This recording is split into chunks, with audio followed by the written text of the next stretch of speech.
Andrew Ross Sorkin, Too Big to Fail. The inside story of how Wall Street and Washington fought to save the financial system and themselves. Have you ever found yourself pondering the intricate workings of the global financial system, or how a single entity's downfall could send shockwaves through the world's economy? Imagine being part of a narrative in which decisions made in towering skyscrapers affect millions across the globe.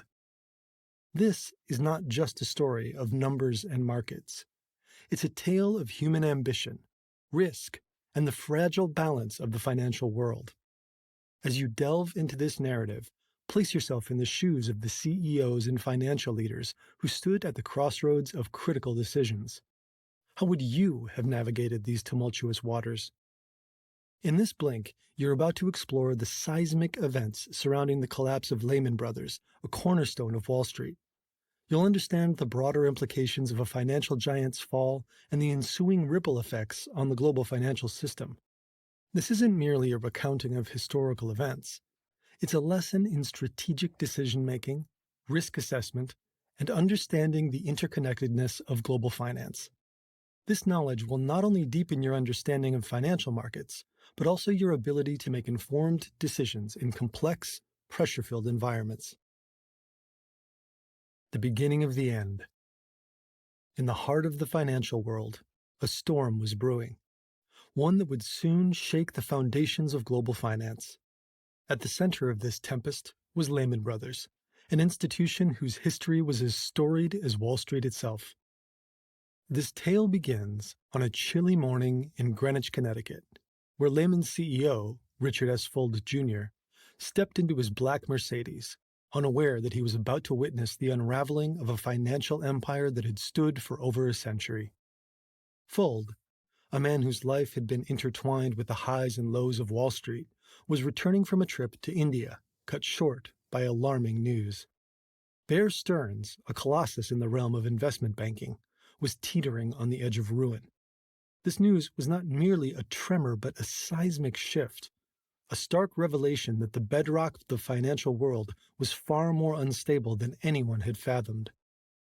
Bear Stearns' precarious position was largely due to its heavy exposure to mortgage-backed securities that had turned toxic when the underlying loans began to default. The bank had been overly optimistic, leveraging its investments heavily in these risky assets. When the housing market collapsed in 2007, the value of these assets plummeted, leading to massive losses. This was the alarming reality that cut Fuld's trip short and sent shockwaves through the financial world, signaling that even the mightiest institutions were not immune to the tremors shaking the global economy. As Fuld's car wound its way toward Manhattan, he reflected on the weekend's events.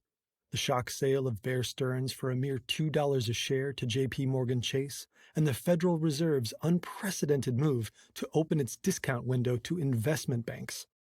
These were not ordinary times, and Fuld knew that Lehman, as the smallest of the Big Four, was particularly vulnerable. The situation at Lehman was dire, primarily due to its heavy investment in subprime mortgages. The housing market collapse had left Lehman with a portfolio full of toxic assets, significantly devaluing its stock and eroding investor confidence. Additionally, Lehman had a high leverage ratio, meaning it had borrowed heavily relative to its equity, putting it at greater risk in the volatile market. With its stock plummeting, Lehman faced a liquidity crisis, as rumors spread that major banks were halting trades with them. This erosion of trust further escalated the crisis, as Lehman struggled to find buyers for its assets or secure loans to bolster its finances. The specter of 1929 loomed large as Fuld and his team grappled with a rapidly deteriorating situation, one in which every decision could mean the difference between survival and collapse. Lehman's plight was not just the story of a single institution, but a symbol of a wider crisis that threatened the very heart of the global financial system. It was a crisis born out of years of unchecked optimism, when the pursuit of profit overshadowed the fundamentals of sound banking. As the crisis unfolded, it became clear that the rules of the game had changed and that Lehman Brothers, once a symbol of Wall Street's might, was now on the edge of an abyss. This story is not just about the fall of a financial giant, but also about the people behind it, their hopes, their fears, and the choices they made in the face of an unprecedented crisis.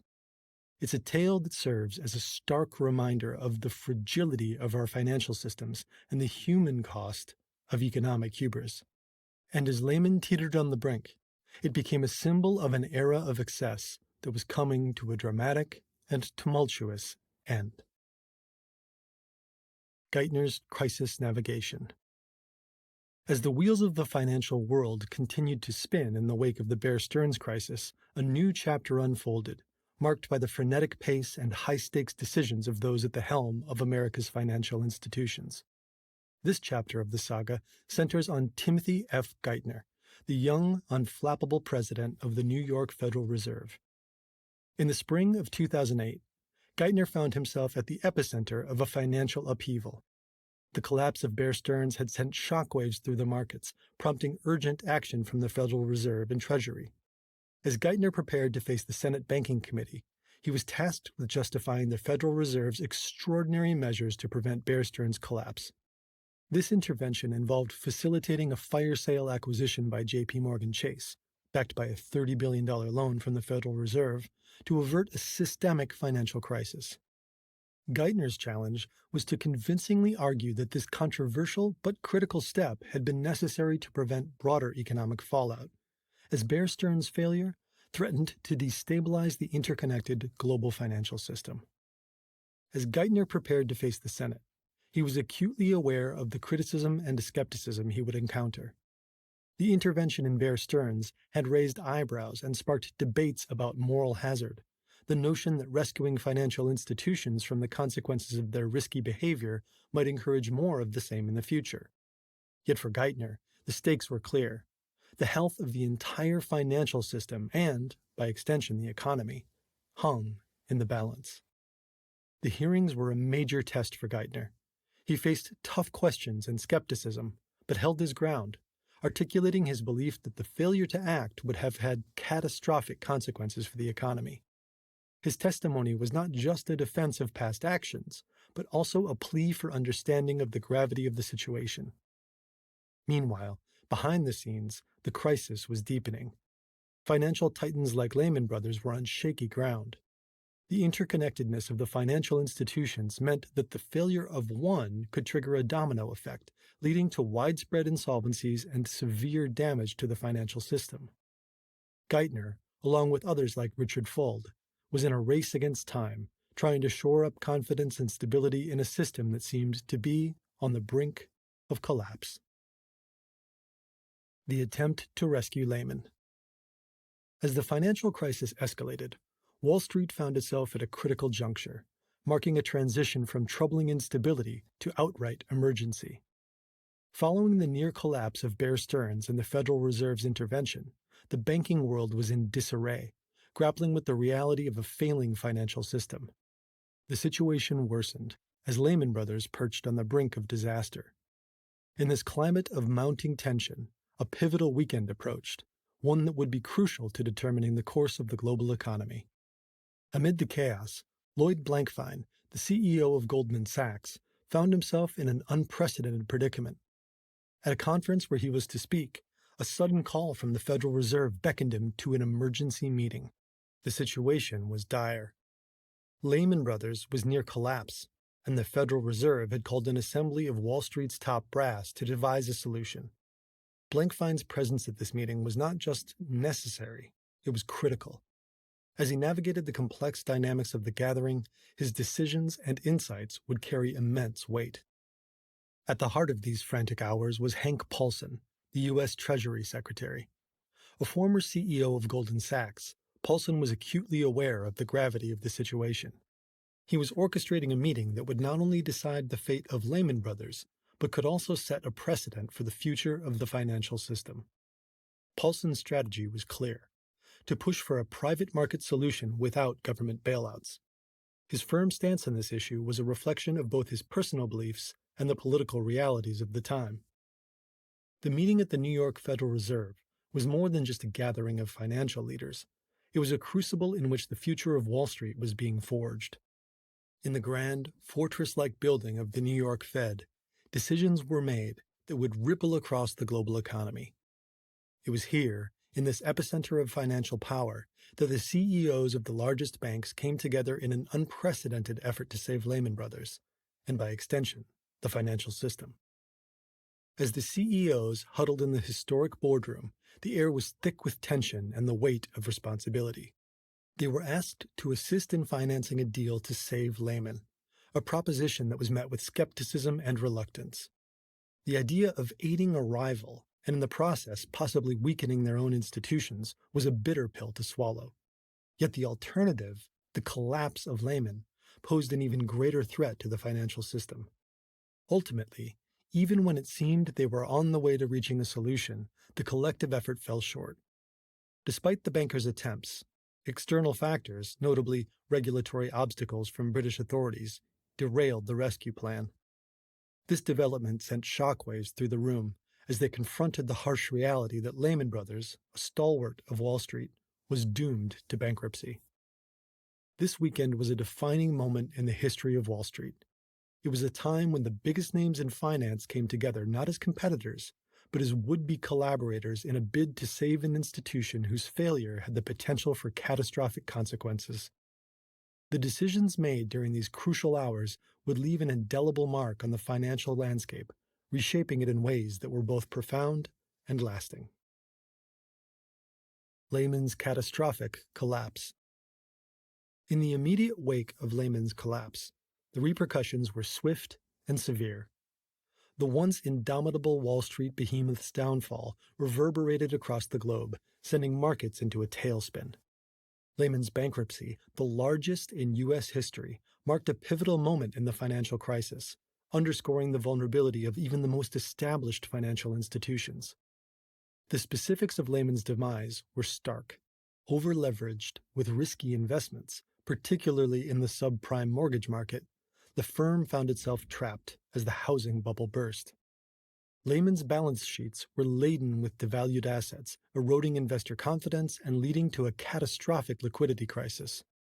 The failure to secure a buyer or governmental support in the final hours was the death knell for Lehman, signaling a failure of both corporate strategy and regulatory oversight. Lehman's interconnectedness with other financial institutions meant its collapse had far-reaching implications, triggering a cascade of failures and bailouts. The fall of Lehman Brothers exposed the precariousness of the financial system, revealing deep-rooted issues that extended far beyond a single institution. Key players like CEO Richard Fuld Jr. faced scrutiny. Fuld's leadership, lauded during Lehman's prosperous years, was now questioned. His inability to change the firm's strategy in the face of an evolving financial landscape, coupled with the resistance to acknowledging the depth of the crisis, were seen as contributing factors to Lehman's downfall. The Lehman saga also highlighted the shortcomings of regulatory frameworks. The lack of stringent oversight and the failure to identify systemic risks in the banking system came under fire. Lehman's bankruptcy became a case study in the dangers of excessive risk-taking and insufficient regulatory safeguards. As Lehman Brothers crumbled, it became clear that the crisis was not just about one firm. It was about a system that had grown complex and interconnected, where the failure of one entity could have a domino effect on the others. This episode underscored the need for more robust risk management practices and a reevaluation of the regulatory environment governing financial institutions. The Lehman Brothers collapse thus stands as a watershed moment in financial history, a stark reminder of the fragility of the financial markets and the need for constant vigilance, vigorous risk assessment, and effective regulatory oversight to safeguard the global economy.